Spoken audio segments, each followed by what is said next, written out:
देख रहे हैं तेज खबर 24। मैं हूं आपके साथ आज तेज खबर 24 को। अब देखिए नए क्लेवर में हम लेकर आए हैं नया एपिसोड फेस टू फेस। मैं हूं प्राची। फेस टू फेस में हम अपने मेहमानों से कराएंगे आपका आमना सामना। मैं हूं अंशिका। हम आपको दिखाएंगे मेहमानों की कहानी और सुनाएंगे उन्हीं की जुबानी। मैं हूं आरिफ। हम आपको कराएंगे अधिकारियों, नेताओं और समाज के उभरते लोगों से रूबरू। मैं राहुल। हम आपको दिखाएंगे ऐसा सच जिसे आपने न देखा होगा और न ही सुना होगा। तो आइए चलते हैं और करते हैं face to face.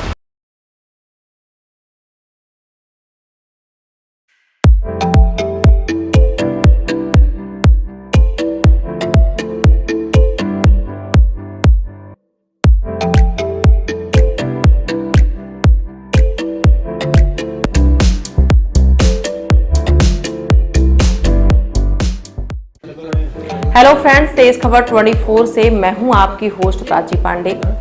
Face to face में आज हम आपको मिलवाएंगे हमारे नए मेहमान जो कि वरिष्ठ अधिवक्ता हैं घनश्याम सिंह जी से, और जानेंगे उनके निजी जीवन एवं यहाँ तक के सफर के बारे में, और साथ ही यह भी कि उन्होंने वकालत को ही क्यों चुना। तो चलिए जानते हैं और मिलते हैं घनश्याम सिंह जी से।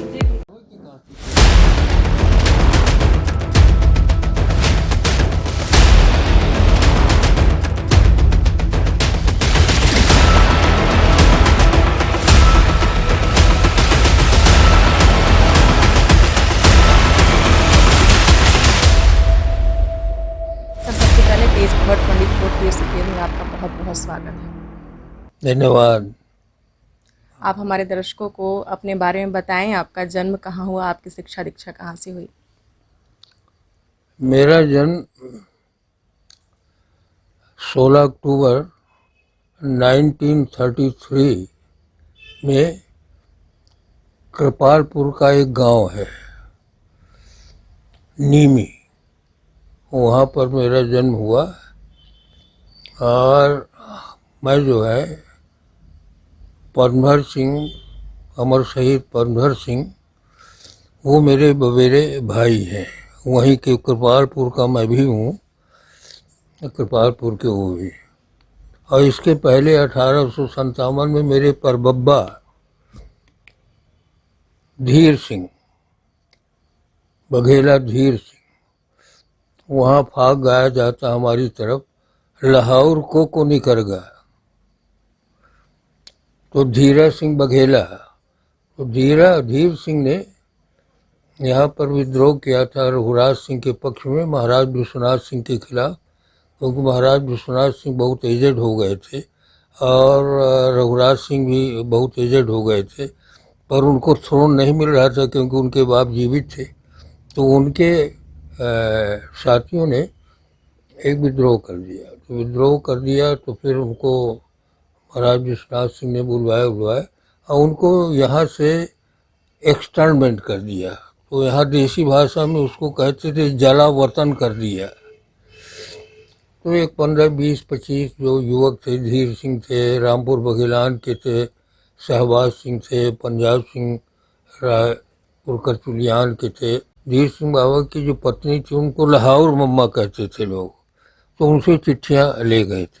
हमारे कहने का मतलब ये है कि मैं ऐसे फैमिली से ताल्लुक़ रखता हूँ जिनका आज़ादी की लड़ाई में बहुत भारी योगदान था।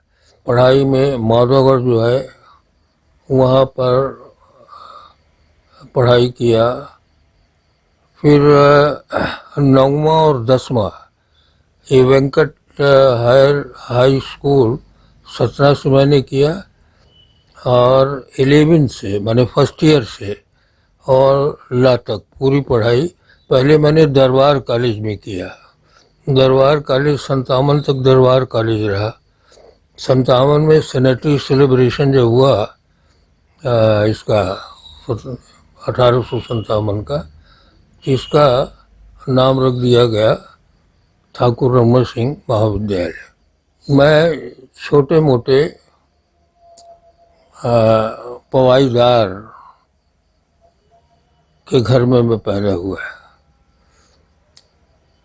लेकिन तमाम तरह की फैमिली स्क्वेल्स और विवाद और ये वो तमाम हमारे चाचा लोगों से, तो मैं थोड़ा सा असंतुष्ट हो गया समाज के ताने बाने से, और उसका जो संबंध मेरे से बन रहा था तो वो मुझे रुचिकर नहीं लगा। तो इस वजह से एक असंतोष की कि 1954 में मैंने ऑल इंडिया स्टूडेंट फेडरेशन की भी स्थापना यहाँ पर किया। इसके साथ ही मैंने ऑल इंडिया महिला फेडरेशन उसकी भी स्थापना किया, और इसी कंटिन्यूएशन में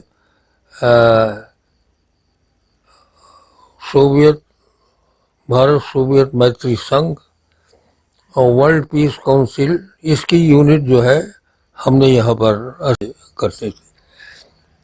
और तो जीतने के बाद यहाँ के अखबारों ने कैप्शन दिया कि first communist ever victory in Vindhya Pradesh, जब मैं जीत गया तो बड़ा उसका प्रचार हुआ तमाम जिलों में, और इसकी वजह से कई जगह स्टूडेंट फेडरेशन की यूनिट हो गई लिया।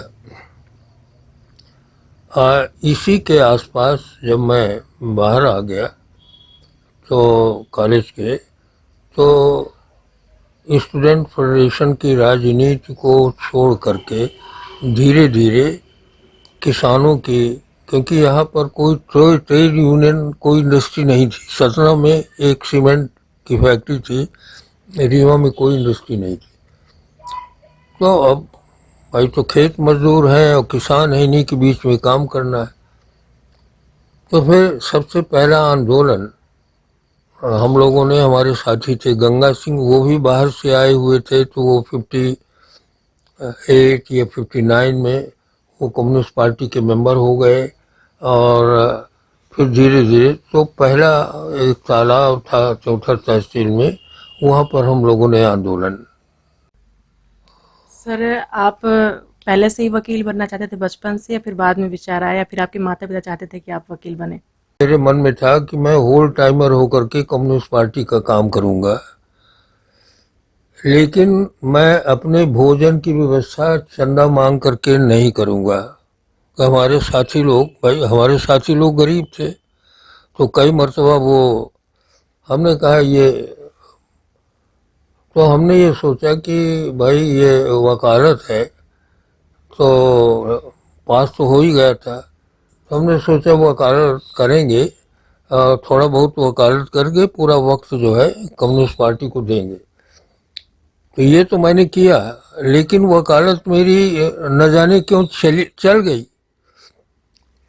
मैंने कोई प्लान नहीं किया था। तो फिर तो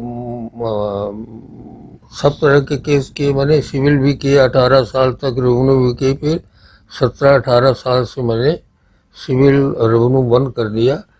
फिर मैं केवल कैपिटल सेशन की प्रैक्टिस शुरू कर दिया, और तब मजिस्ट्रेटी की भी करता था।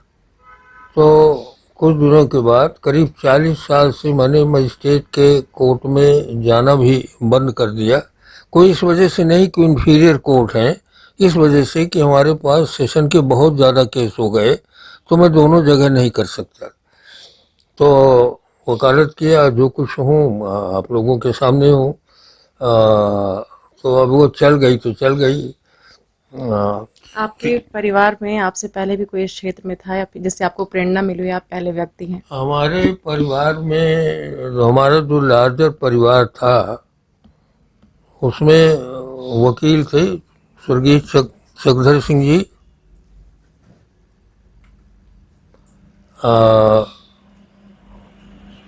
और दूसरे लोग थे जो बड़े बड़े अधिकारी हुए।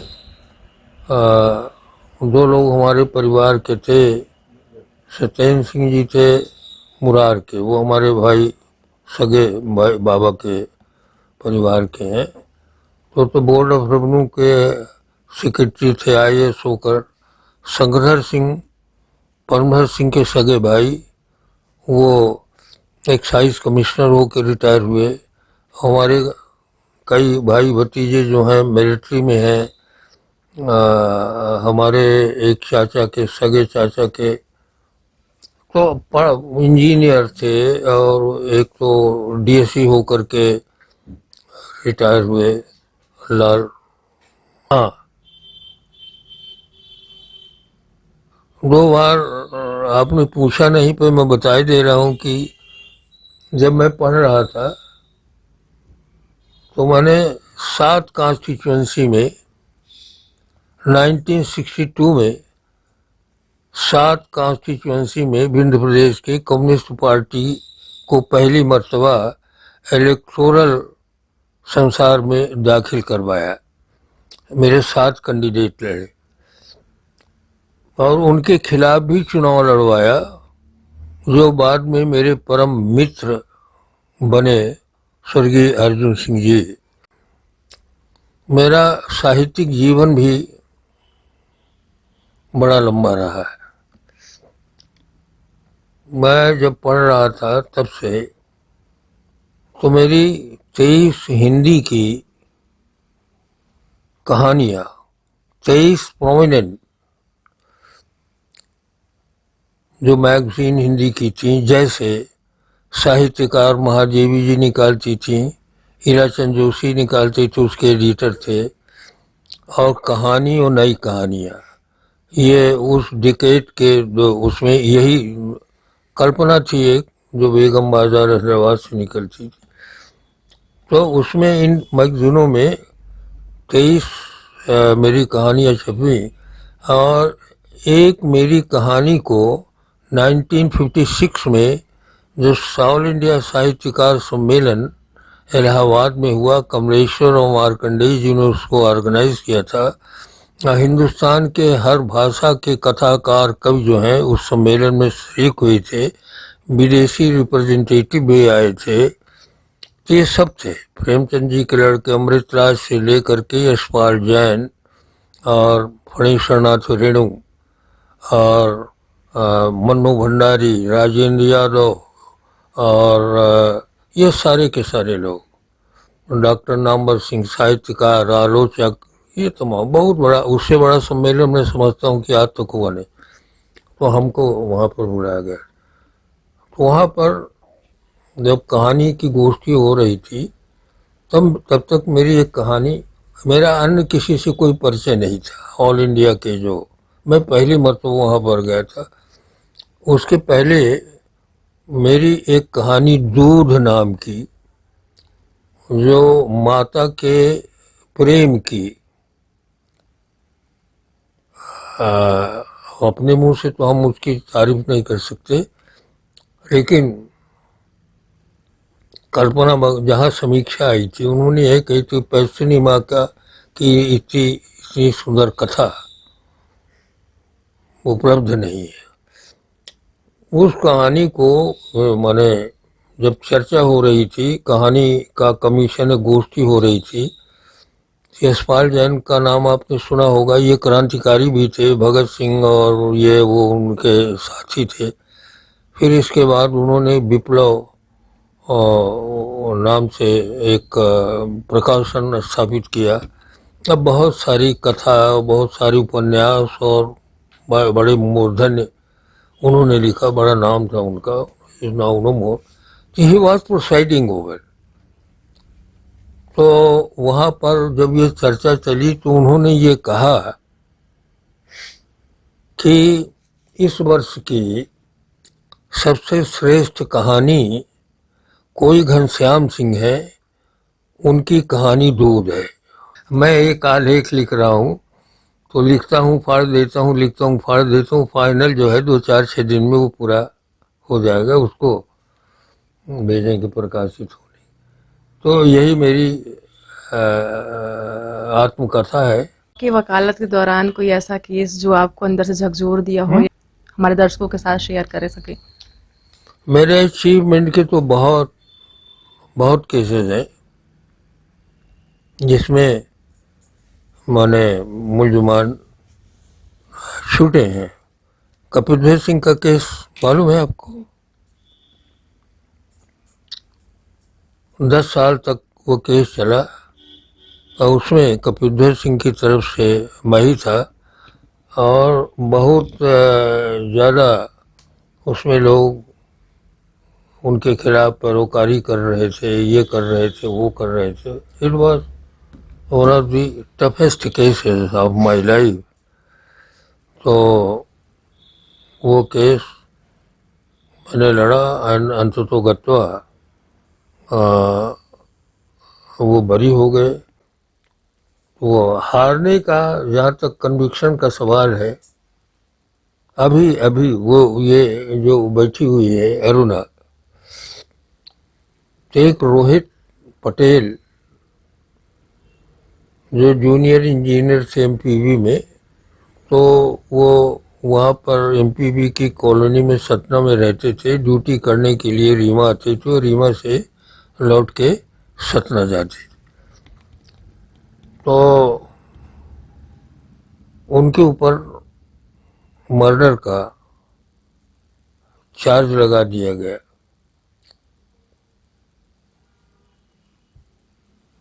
लेकिन उनके अनुसार मेरे स्वयं के मुलजिम जो है हमको इंस्ट्रक्शन देता है, बताता है, उसके आधार पर तो बहुत ही अच्छे तरीके से वो कानूनी स्तर पर केस लड़ा गया।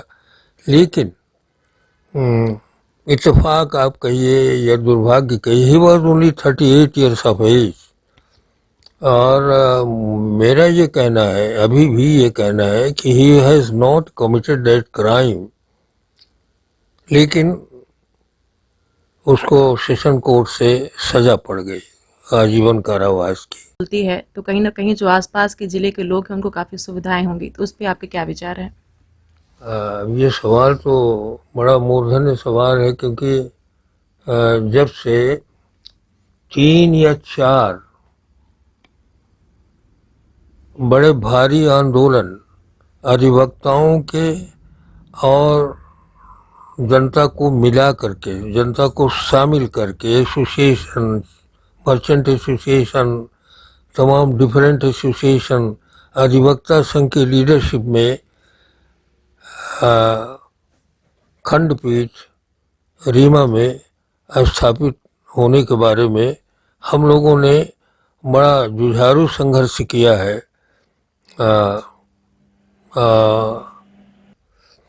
तो जहाँ ना तो हम लोग अभी भी मांग कर रहे हैं और अपने तरीके से लड़ रहे हैं। यहाँ के जो टैलेंट हैं, वकील हैं, यही वकील अगर यहाँ हाई कोर्ट होता तो यहाँ के लड़के लोग जो हैं वो हाई कोर्ट के जजेस होते, हाई कोर्ट के बाद सुप्रीम कोर्ट में भी पहुँच सकते थे।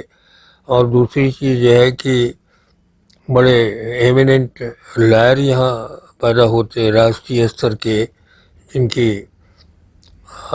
जनता का तो नुकसान हुआ ही है। जब सिंगरौली का आदमी जाता है जबलपुर तो उसको क्या तकलीफ होती होगी ये तो वो ना जानता होगा।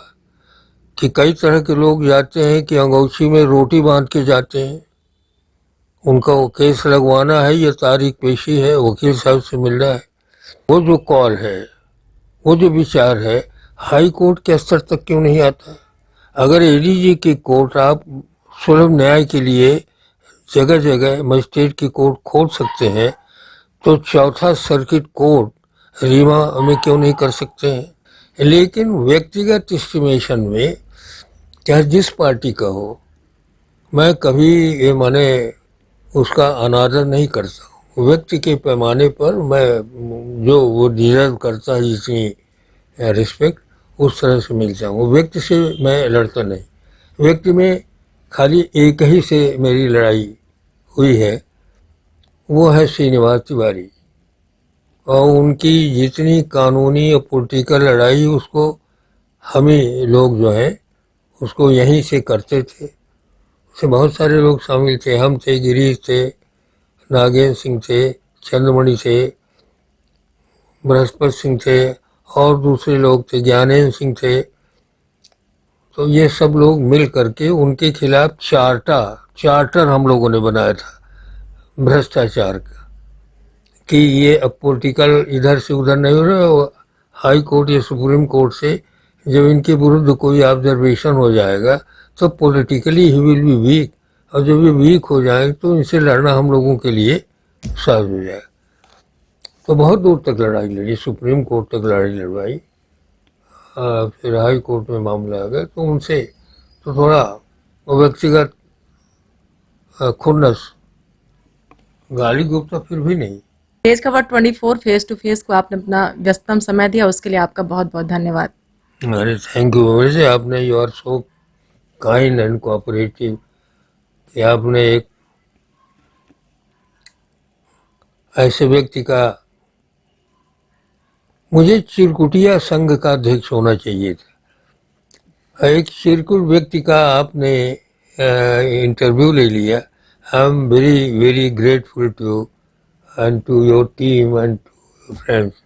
I express my gratitude and thank you. तो यह थे हमारे साथ वरिष्ठ अधिवक्ता घनश्याम सिंह जी, जिनके जीवन के बारे में हमने आपको दिखाया, जिनके निजी जीवन और यहाँ तक के सफ़र के बारे में आपको रूबरू कराया। अगली बार हम फिर हाजिर होंगे नए मेहमान के साथ। तब तक के लिए आप देखते रहें तेज खबर 24। बहुत बहुत धन्यवाद।